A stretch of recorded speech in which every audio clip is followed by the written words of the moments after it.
اور وہ کہتے ہیں کہ پروپیگنڈا یہ ہے کہ پاکستان کو پوری طرح بدنام کیا جائے، افواج پاکستان کو بدنام کیا جائے، پاکستان میں جمہوری نظام کو بدنام کیا جائے، پاکستان میں پارلیمان کو اور نظام انصاف کو بدنام کیا جائے تاکہ ککھ نہ رہے، یعنی وہ کچھ نہیں بچا ہمارا تو ککھ نہ رہے کسی اور کا، یہ معاملہ ہے۔ اللہ تعالیٰ سب کو جو ہے وہ عقل اور شعور دے۔ یہ بڑا معاملہ تھا، لیکن اس کے ساتھ ہی ایک اور معاملہ بھی جڑا ہے کہ یہ جو بلو ایریا کا پروپیگنڈا ہو رہا ہے اور جو الزامات لگ رہے ہیں، جس طرح کی ویڈیو پوسٹ کی جا رہی ہیں، اس پر آپ کو یاد ہوگا کہ کچھ دن پہلے وزارت داخلہ نے ایک GIT نوٹیفائی کی تھی IT اسلام آباد کی سربراہی میں۔ اس GIT میں PTA کے بھی لوگ شامل ہیں، IT منسٹری کے بھی شامل ہیں، FIA سائبر کرائم ونگ کے بھی شامل ہیں، ایجنسیز کے بھی لوگ شامل ہیں۔ اس GIT نے پہلے گزشتہ روز GIT کے سربراہ چونکہ IG اسلام آباد ہیں تو انہوں نے 7 لوگوں کو نوٹس جاری کیے تھے۔ اب انہوں نے نوٹس جاری کیے ہیں 4 مزید لوگوں کو۔ وہ 4 مزید لوگ کون ہیں؟ ذرا یہ دلچسپ بات ہے، جو پچھلے ہیں 7 وہ کوئی بہت زیادہ مشہور لوگ نہیں ہیں، اور اس لیے وہ اور ان میں سے زیادہ اور 7 کے ساتھ کا تعلق مظفر گڑھ سے ہے، لیکن یہ جو لوگ ہیں ان میں ایک نام ذرا مشہور ہے۔ ایک تو اس میں ایک ورک صاحب ہیں، عصمت اللہ ورک صاحب، میں ان کو نہیں جانتا لیکن تعلق ان کا بھی PTI سے ہے۔ ایک وہ ارشد صاحب ہیں، ان کا تعلق بھی PTI سے ہے۔ ایک عطاء الرحمان صاحب ہیں، ان کا تعلق بھی PTI سے ہے۔ لیکن آخری نام جو ہے ناظرین وہ ذرا ہے حیران کن، وہ اظہر مشوانی کا نام ہے۔ اظہر مشوانی یہاں یہ گچا دے گئے تھے کہ جناب ان کے بھائی کو اٹھا لیا گیا، ان کے بھائی ہو سکتا ہے کہ کسی ادارے نے اٹھایا ہو، لیکن اب یہ پچھلے کئی ہفتوں سے یہ بات سامنے نہیں آ رہی، اور وہ کہتے ہیں جی وہ پروفیسر ہیں، بچوں کو تعلیم دیتے ہیں۔ اظہر مشوانی بیرون ملک چلے گئے فرار ہو کر، اور وہاں سے یہ جو بہت ساری یہ جو پروپیگنڈا ہیں ویڈیوز وہ وہاں سے پوسٹ کروا رہے ہیں، وہ کوآرڈینیٹ بھی کرتے ہیں، کنڈکٹ بھی کرتے ہیں چیزوں کو، اور وہ ان پر یہ الزام ہے۔ اب دیکھیے وہ پیش تو خیر نہیں ہوں گے، لیکن اس کے بعد پھر ریاست ان کے وارنٹ جاری کرے گی، دائمی وارنٹ جاری کرے گی، اور ان کا ایکسکارڈر ڈکلیئر کرے گی۔ پھر دیکھتے ہیں کیا ہوتا ہے۔ مظفر گڑھ والوں کے بارے میں بھی یہی اطلاع ہے کہ وہ ان کو گرفتار کرنے کی کوشش کی جا رہی ہے۔ اس سے پہلے کچھ اور لوگوں کے خلاف بھی کارروائی کا آغاز کیا گیا۔ سندھ اور بلوچستان میں 29 لوگ ہیں، وہ الگ کارروائی ہے، وہ دوسرے لیول پر ہو رہی ہے۔ تو یہ جو کیمپین ہے ایک پروپیگنڈا کی، اس کے خلاف بہت آہنی ہاتھ سے حکومت اب نمٹنا شروع ہو رہی ہے۔ دیکھیں اس کے کیا نتائج نکلتے ہیں، آگے چل کے دیکھتے ہیں، لیکن معاملہ بہت سنجیدہ ہے۔ اظہر مشوانی کا نام اس میں آ گیا۔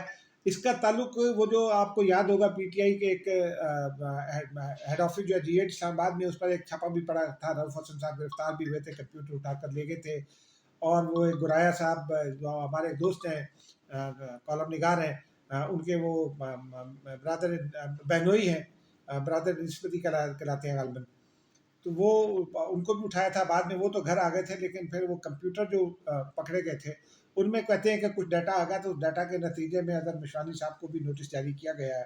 دیکھتے ہیں کیا ہوتا ہے ناظرین۔ اب آتے ہیں ایک ہماری ہم جو ہر چیز کے عقل کل بن جاتے ہیں نا، اس پر یہ جو آج ڈاکٹر عافیہ صدیقی صاحبہ اسلام آباد میں کیس تھا ڈاکٹر عافیہ صدیقی کی حوالگی کے حوالے سے، اور وہ سیکرٹری خارجہ نے اپنی رپورٹ پیش کی۔ عدالت نے ڈاکٹر عافیہ صدیقی کی بہن جو ہے فوزیہ صدیقی، انہوں نے یہ شکایت کی کہ میرا ویزا لگا ہوا ہے لیکن امریکن پاسپورٹ واپس نہیں کرے، تو انہوں نے سیکرٹری خارجہ کو ہدایت کر دی کہ پاسپورٹ واپس لے کر دیں۔ اب سیکرٹری خارجہ بیچاری کہاں سے پاسپورٹ واپس لے کر دیں گی؟ وہ ایک سفارت خانے کا کام ہے، سفارت خانے پر دباؤ نہیں ڈالا جا سکتا، صرف سفارش کی جا سکتی ہے، درخواست کی جاتی ہے، ریکمنڈیشن کی جا سکتی ہے، کیونکہ وہ سفارت خانے کے اپنے بہت سارے جو ہے نا، یہ جو وینا کنونشن، اس کے تحت ان کے اپنے بہت سارے اختیارات ہوتے ہیں، لیکن اللہ کرے ان کو مل جائے اور وہ چلی جائیں وہاں۔ حکومت پاکستان ان کے اخراجات کہتی ہے کہ اٹھائے گی، لیکن ڈاکٹر عافیہ صدیقی کی بہن جو ہے فوزیہ صدیقی، ڈاکٹر ہیں، پڑھی لکھی ہیں، جماعت اسلامی سے تعلق ہے، انہوں نے ایک بڑی کمال بات کر دی۔ وہ روسٹرم پر تشریف لائیں اور انہوں نے کہا کہ جناب میں نے عافیہ صدیقی کے لیے جو بھی ایفرٹس ہو رہی ہیں اس میں صدر صاحب کو، صدر مملکت کو خط لکھا، وزیر اعظم کو خط لکھا، وزیر دفاع کو خط لکھا، وزیر داخلہ کو خط لکھا، سیکرٹری داخلہ کو خط لکھا، وزیر خارجہ اور سیکرٹری خارجہ کو خط لکھا، ساتھ پھر انہوں نے فرمایا میں نے آرمی چیف اور DGI کو بھی خط لکھا۔ اب ناظرین یہاں ایک پرابلم ہے۔ آپ دیکھیے کہ آپ گفتگو کر رہی ہیں امریکہ میں یا کر رہے ہیں امریکہ میں ہونے والے ایک ڈیولپمنٹ کے بارے سے۔ اور وہاں ڈاکٹر عافیہ صدیقی نے خود بیان دے کر بہت ساری کنفیشنل اسٹیٹمنٹ، ان کے وکیل نے $1,00,000 حوالے کیے گئے تھے ان کے وکیل کے پر آر پر وکیل کر کے دیا گیا تھا. وکیل صاحب نے مشورہ دیا تھا کہ آپ بولیں مت، آپ اپنا کوئی اسٹیٹمنٹ ریکارڈ نہ کریں، لیکن انہوں نے اپنا کنفیشنل اسٹیٹمنٹ دیا اور سارے جرائم قبول کر لیے تھے، جس کے بعد ان کو 86 سال کی سزا ہوئی.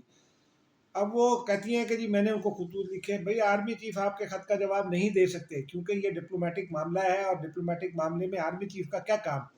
آرمی چیف سے ملنے آتے ہیں امریکن ڈگنیٹریز، ملنے آتے ہیں، لیکن وہ ڈگنیٹریز جو ہیں ان کا تعلق امریکی وزارت دفاع سے ہوتا ہے، پینٹاگون سے وزیر دفاع ہوتے ہیں، یا پھر سینٹ کام چیف یا اسپائی کا کوئی اور دوسرا افسر آتا ہے تو آتا ہے.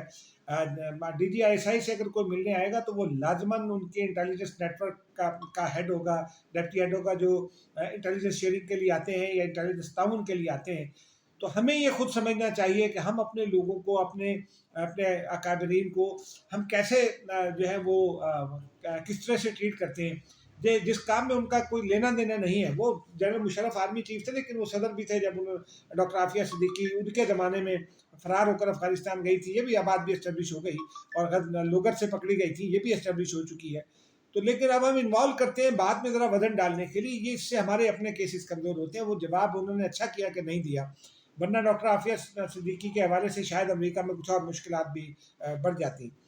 باقی ناظرین، آج اب ایک آخری بڑی خبر ہے، اس پر چلتے ہیں. آج سپریم کورٹ میں آپ کو یاد ہے وہ فوجی عدالتوں میں جو سویلین کا ٹرائل ہے، اس کے حوالے سے اعتزاز احسن ایک پٹیشنر ہیں، لطیف کوسا پٹیشنر، ان کی جانب سے اعتزاز احسن ہے وہاں، اور کچھ اور جج حضرات بھی اس میں بن گئے تھے. اس میں عدالت نے یہ اجازت دے دی ہے فوجی عدالتوں کو کہ وہ سزائیں اناؤنس کر دیں، جو سزائیں کسی زیر سماعت تھے وہ سزائیں اناؤنس کر دیں، لیکن وہ مشروط ہوں گی عدالت میں حتمی فیصلے سے، ان پر عمل درآمد نہیں ہوگا. 85 لوگ ایسے ہیں جو فوجی عدالتوں میں ہیں 9 مئی کے حوالے سے. اب دیکھتے ہیں آگے اس پہ کیا ہوتا ہے، لیکن یہ بڑا ذوف پہنچا ہے ان کو، یہ جو سویلین کورٹس میں سویلینز کے فوجی عدالتوں میں مقدمات کے حامی تھے، ان کے موقف کو ذوف پہنچا ہے، کیونکہ آگے چل کر جنرل فیض کا معاملہ بھی اور پھر عمران خان کا معاملہ ہے. اب دیکھتے ہیں کیا ہوتا ہے. تاہم یہ بڑی ڈیولپمنٹ ہے، ہم نے کہا اسے آپ کو آگاہ کریں، اور یہ اس بات کا بھی ایک طرح سے میری نظر میں اظہار ہے کہ آئینی بینچ سے مستقبل میں فیصلہ کیا آ سکتا ہے. مجھے اجازت دیجیے. خدا حافظ.